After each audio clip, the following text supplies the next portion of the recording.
You can't have it both ways. If you do have it both ways, that makes you not just a hypocrite, but a party that's becoming tyrannical, literally controlling speech for your own gain. Whenever leftists want to defend their flip-flopping and intense censorship, they say the issue is really about something else. They say cake baking is about discrimination and Facebook censorship is about misinformation, and so they distract you from the free speech issue itself.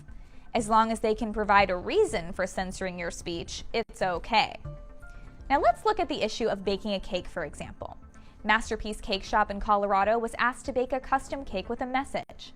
They were willing to bake them a cake, but not that cake, which went against their religious beliefs. The left believes they should be forced to write the message. But why should a Jewish cake baker be forced to write Mein Kampf on a cake, or a black cake baker be forced to celebrate the Ku Klux Klan on a cake? This issue is not just about free speech, but forced speech.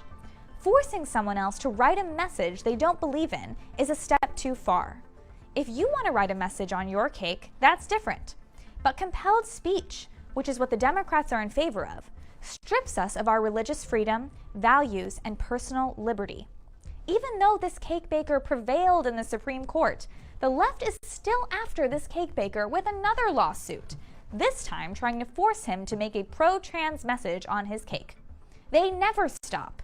And the left's goal is to send a message: comply or else. Say what we tell you to or else.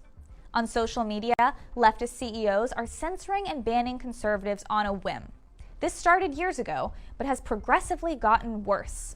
Twitter took advantage of Trump being on the platform when he was there, but as soon as he was no longer convenient to them, they kicked him off. All of his presidential tweets, a piece of history, gone.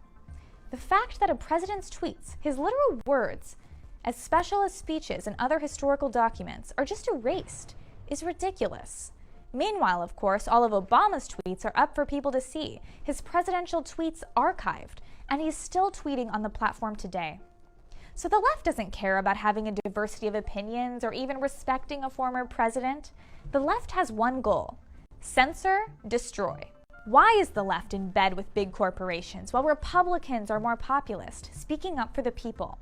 Why is it that the left is allying with big corporations like Apple and American Airlines to carry out social programs free from constitutional and political lines imposed on the government?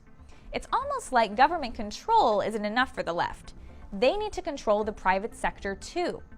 When Jen Psaki was asked about vaccine passports, she stated that it is, quote, not currently the role of the federal government, but noted that the administration hopes to see such a mandate from private companies.